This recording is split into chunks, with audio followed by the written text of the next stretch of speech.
नमस्कार दोस्तों। देश के एक बहुत प्रतिष्ठित और बड़े media house Indian express group Jansatta अखबार, जिसने श्रीमती इंदिरा गांधी की सत्ता को हिला दिया था, उखाड़ फेंका था, उस अखबार के निदेशक, कार्यकारी निदेशक अनंत गोयनका कहते हैं कि यदि आप टीवी नहीं देखते हैं तो बहुत अच्छा है। मैं कहूंगा अब बिल्कुल मत देखिएगा। क्यों? क्योंकि झूठ फैलाया जाता है, नफरत फैलाई जाती है और इसमें बहुत तेज खबरों के चक्कर में आपको एक उस वातावरण में ढकेल दिया जाता है जो आपको युद्ध में ढकेल देता है। और युद्ध की खबरों में जिस तरह से इस देश का यह गोदी मीडिया, इस देश के गोदी अखबार काम कर रहे हैं, वह देश के लिए शर्मनाक है। जी हां, गोयनका जी की यह बात बिल्कुल सही है। इस देश का यह गोदी मीडिया आज इस देश की सेना की इज्जत को धराशायी कर रहा है, इस देश की सरकार, संविधान की इज्जत बर्बाद कर रहा है और इस देश के विपक्ष को जो आईना दिखाता है, सच बताता है, उसे बदनाम करता है। यह गोदी मीडिया उन पत्रकारों के भी खिलाफ अभियान चलाता है जो सच बोलते हैं।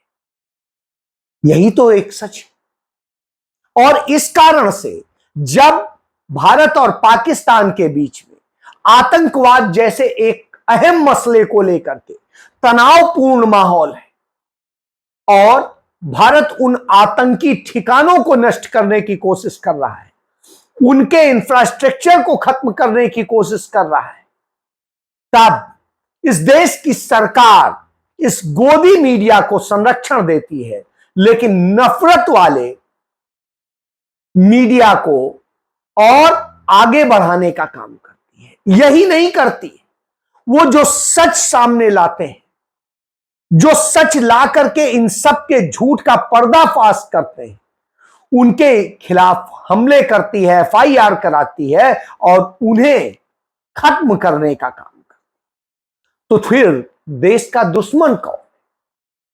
भारत के विदेश सचिव ने कहा था, विक्रम मिश्री ने, कि पाकिस्तान की इस टेररिस्ट यानी आतंकी हमले में, पहलगाम आतंकी हमले के जरिए दो सबसे बड़े उसके मोटिव थे। एक था कि जम्मू कश्मीर का टूरिज्म खत्म किया जाए, वहां की मोहब्बत खत्म की जाए और जो भारत के साथ खड़ा है उसको खत्म किया जाए। दूसरा, पूरे देश में सांप्रदायिक दंगे कराए जाए, हिंदू मुस्लिम की नफरत फैलाई जाए और इस देश को तहस नहस किया जाए।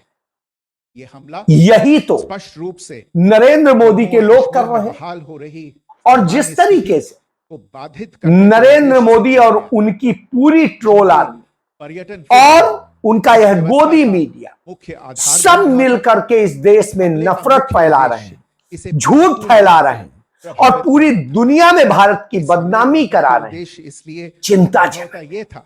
जी हां, बिल्कुल चिंताजनक, क्षेत्र में विकास, क्योंकि सेना एक मोर्चे पर लड़ी। यहां तो सेना को बाहर भी लड़ना है और इन गद्दारों से भी लड़ना है। गद्दार इसलिए कह रहा हूं, जब पाकिस्तान के एजेंडे पर भारतीय जनता पार्टी और उसके लोग काम करते हैं तो वो गद्दारी कहलाते हैं। दंगे भड़काने के भारतीय जनता पार्टी के ही नेता, आरएसएस के ही लोग हैं जो पाकिस्तान को भाई बताते हैं।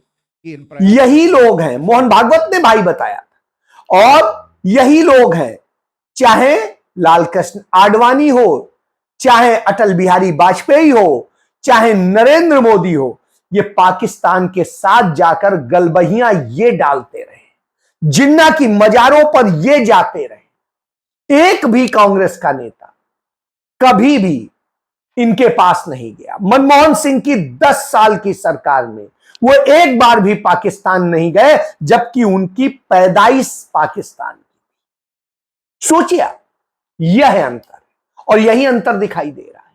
भारतीय जनता पार्टी के तमाम सारे नेता इस देश में झूठ फैलाने पे लगे। इसी तरीके से पाकिस्तान में भी हो रहा है।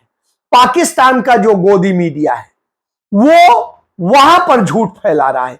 एक ही वीडियो को वहां पर बताया जा रहा है कि यह अमृतसर का है और यहां का गोदी मीडिया बता रहा है कि वो सियालकोट का है। इसी तरीके से यहां का गोदी मीडिया यह बता रहा है कि इस्लामाबाद पर भारत की सेना ने घुस गई, कब्जा कर लिया।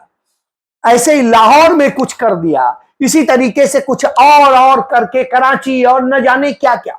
और इसमें वह पत्रकार भी शामिल हैं जो खुद को बड़ा पत्रकार होने का दावा करते हैं। बरखा दत्त जैसे लोग इसमें भूमिका अदा कर रहे हैं। वो भी झूठ का काम कर रहे हैं, गोदी मीडिया का काम कर रहे हैं। और शर्म तब भी नहीं आती है जब वह सच उन्हें बता दिया जाता है कि आपने गलत किया है, तब भी उसे नहीं हटाते। यानी अब आप समझ लीजिए कितने बेशर्म लोग हैं और यह लोग इस देश के साथ ये धोखा कर रहे हैं। इस तरह के तमाम धोखे देखने को मिल रहे हैं कि, और इसमें सिर्फ चैनल नहीं है, वो अखबार भी शामिल है। उनमें से कई अखबारों में मैंने खुद नौकरी की है, तो मैं समझ रहा हूं कि जिन अखबारों में कभी नैतिकता सिखाई जाती थी, आज वहां पर नफरत सिखाई जा रही है। वहां पर जहर बोना सिखाया जा रहा है और देश के साथ गद्दारी की जा रही है। जी हां, गद्दारी की जा रही है। जब पाकिस्तान हमला करता है, गोली चलाता है, हमारे नागरिकों पे जो सीमा के क्षेत्र में रहते हैं वो दोनों तरफ से हमले झेलते हैं। यहां भारत के अंदर से उन्हें आतंकवादी बता दिया जाता है और वहां से पाकिस्तानी उन पर हमला करते हैं, गोली चलाते हैं। दर्जनों हमारे लोग मर गए, हमारे तमाम सैनिक शहीद हो गए। और इसके बाद में यह गोदी मीडिया और ये सब उनके साथ खड़े हैं और नरेंद्र मोदी सरकार उनके खिलाफ कार्रवाई नहीं करती। हमारे आपके पैसे से बना दूरदर्शन आज नफरत और झूठ का पुलिंदा हो गया है। पूरे देश में युद्धोन्माद पैदा कर दिया है। युद्ध का उन्माद इस ढंग से पैदा किया है कि देश में लोग परेशान हैं, झूठ और सच के बीच अंतर नहीं कर पा रहे हैं, जो मीडिया के थ्रू किया जाता था। वहीं वह कांग्रेस पार्टी जिसे ये सब पानी पी पी कर कोसते हैं, उसके राष्ट्रीय अध्यक्ष हो या नेता प्रतिपक्ष राहुल गांधी हो, दोनों ने भारत सरकार का ऐसे मौके पर साथ देने का फैसला किया। पूरी तरीके से एक मत होकर साथ दिया कि आप आतंक पर एक्शन लीजिए, कड़े सी कड़ी कार्रवाई कीजिए, हम साथ खड़े। और जब वो यह करते हैं तब उस सर्वदलीय मीटिंग से प्रधानमंत्री भाग जाता है और वह नरेंद्र मोदी वहां नहीं दिखाई देता। वो कभी अडानी के धंधे के लिए जाता है, कभी वो अपने तमाम उसी गोदी मीडिया के कार्यक्रमों में जाता है। लेकिन राहुल गांधी तमाम कार्यक्रम रद्द कर देते हैं और कांग्रेस पार्टी पूरे देश में सैनिकों का, सेना का मनोबल बढ़ाने के लिए जय हिंद यात्रा निकालती और जय हिंद यात्रा निकाल करके पूरे देश वह यह संदेश देती है कि हम सेना के साथ हैं, उसके हर काम में उसके साथ खड़े हैं, क्योंकि हमारे लिए देश महत्वपूर्ण है, देश की अस्मिता महत्वपूर्ण। तब आप समझ सकते हैं कि एक तरफ नफरत फैलाने वाले, झूठ बोलने वाले हैं, दूसरी तरफ सच के साथ खड़े लोग। और जब यह लड़ाई लड़ी जा रही तब कांग्रेस पार्टी की प्रवक्ता भी यही बताती हैं और वो रागिनी नायक ये बताती हैं कि मन समर्पित, तन समर्पित और ये जीवन समर्पित, चाहता हूं देश की धरती तुझे कुछ और भी दूं। मां तुम्हारा ऋण बहुत है, मैं अकिंचन, किंतु इतना कर रहा फिर भी निवेदन, थाल में लाऊं सजाकर भाल जब मैं, स्वीकार कर लेना दया कर ये निवेदन, मान अर्पित, प्राण अर्पित, रक्त का कण कण समर्पित, चाहता हूं देश की धरती तुझे कुछ और भी दूं। अपना सर्वस्व न्यौछावर करके देश प्रेम और देशभक्ति की भावना से ओतप्रोत भारत की जल, थल और वायु सेना लगातार शौर्य, साहस और पराक्रम में नए मानक स्थापित करती जा रही है और आज ये प्रेस वार्ता करते हुए मैं बहुत गर्वान्वित महसूस कर रही हूं कि ऑपरेशन सिंदूर इस बात का प्रत्यक्ष प्रमाण है। पहलगाम हमले के बाद पाकिस्तान की ईंट का जवाब पत्थर से देने के लिए, पाकिस्तान के दांत खट्टे करने के लिए, पाकिस्तान की नाक में नकेल डालने के लिए, पाकिस्तान के आतंकी ठिकानों को, एयर डिफेंस सिस्टम को, F-16 जैसे जेट्स को और पाकिस्तान के तमाम नापाक इरादों और मंसूबों को नेस्तनाबूद करने के लिए भारत की सेना की जितनी प्रशंसा की जाए, जितनी तारीफ की जाए, मैं समझती हूं कि वो कम है। और इसीलिए आज की बात मैं अपनी सेना के आगे हाथ जोड़कर, शीश नमन करके शुरू करना चाहती हूं कि कैसे देश हमारे लिए और कांग्रेस के लिए महत्वपूर्ण है और हम देश के लिए क्या क्या न्यौछावर कर सकते हैं और हमारे नेताओं ने किया है, चाहे देश की आजादी के वक्त हो या आजाद होने के बाद देश को बनाने के वक्त हो। तो अब आप समझ सकते हैं यह स्थिति। इधर दूसरी तरफ नरेंद्र मोदी सरकार इस देश में डर का माहौल बनाने के लिए ब्लैकआउट और न जाने क्या क्या कर रही है। क्यों कर रही? जब यह डिजिटल एरा है, इसमें हर चीज सटीक जीपीएस के थ्रू की जाती है, टारगेट फिक्स किए जाते हैं, तो ऐसे में इसका क्या औचित्य है? उसका कोई जवाब नहीं है, लेकिन यह किया जा रहा है। क्यों? क्योंकि आपको याद होगा कोरोना काल के दौरान भी इसी तरह से किया जाता था और इसके बाद में प्रचार किया जाता था कि हमने तो बचा लिया, नहीं तो यह देश खत्म हो जाता, मर जाता, और आंकड़ों में सदैव झूठ बोलते रहे। अब 5 साल बाद यानी छठे साल में आकर के वो आंकड़े जारी करते हैं और तब भारत सरकार यह मानती है कि हां 21 लाख लोग भारत के मर गए, कोरोना में मर गए, और तब सरकार यह मानने को तैयार नहीं थी, कुछ हजार पर निपटी हुई। तो अब आप समझिए कितना झूठ बोलने वाली सरकार है। और जो ये झूठ बोलने वाली सरकार है वो अपने झूठ पर पर्दा डालने के लिए नफरत फैलाती है। उसी तरीके से इस समय वो कर रही है जिससे पूरी जनता में संदेश दिया जाए कि हमने आपको बचा लिया, नहीं तो आप सब तो खत्म हो जाते। तो यह इनका नैरेटिव, और इसमें जो सबसे बड़ी भूमिका अदा कर रहा है वह इस देश का गोदी मीडिया कर रहा है, और इसी तरह पाकिस्तान में पाकिस्तान का गोदी मीडिया कर रहा है। दोनों जगह भारत में नरेंद्र मोदी के पोस्टर लगा के उन्हें हीरो बताया जा रहा है, उन्हें विलेन नहीं बताया जा रहा है कि उनके कारण हमारे 26 नागरिक पर्यटक मार डाले गए, कोई सुविधा नहीं थी। उनके कारण पुलवामा में हमारे 40 लोग मार डाले गए, हमारे जवान मार दिए गए, और उनके कारण चीन की सीमा पर हमारे जवान मार डाले गए 20। इसके अलावा उरी में हो, पठानकोट में हो, सब जगह नरेंद्र मोदी के कारण मारे गए। तो जो विलेन है उसे हीरो बना के पेश करते हैं, जबकि यह उसकी नाकामी है और नाकामी को वो आपदा में अवसर बदलते हैं। तो अब आप सोचिए, जहां शर्म आनी चाहिए वहां अपनी वाहवाही कराते हैं। यही स्थिति पाकिस्तान में है।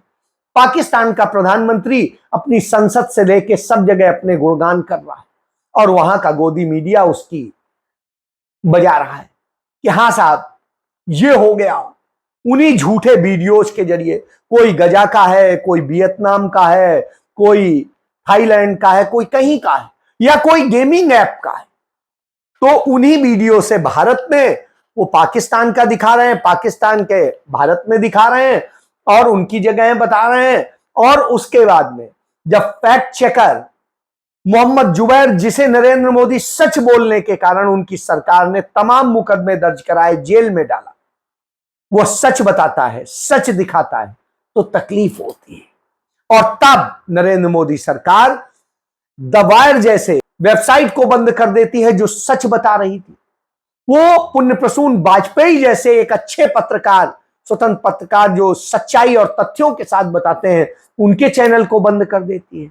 वो 4 PM को बंद कर देती है, क्योंकि यह सरकार झूठों के साथ खड़ी है। लेकिन जो नफरत और झूठ सरेआम फैलाते हैं उन पर कोई कार्रवाई नहीं करती, चाहे आज तक हो, और जब आज तक गलती भी मानता है तो उसका मालिक, उसका डायरेक्टर, उसका एडिटर इन चीफ, उसका मैनेजिंग एडिटर या उसके सीनियर मोस्ट एंकर्स जिन्होंने गलतियां की, झूठ फैलाया, नफरत फैलाई, उनको से माफी नहीं मंगवाई जाती, बल्कि एक छोटे जूनियर एंकर से माफी मंगवाई जाती। इसी तरीके से हमने देखा था जी न्यूज के मालिक ने, सुभाष गोयल ने माफी मांगी थी कुछ समय पहले रिया चक्रवर्ती के मामले में, लेकिन अब उनके यहां झूठ और नफरत फैलाई गई, बिल्कुल कोरा झूठ फैलाया गया, तब जी न्यूज माफी नहीं मांग रहा है।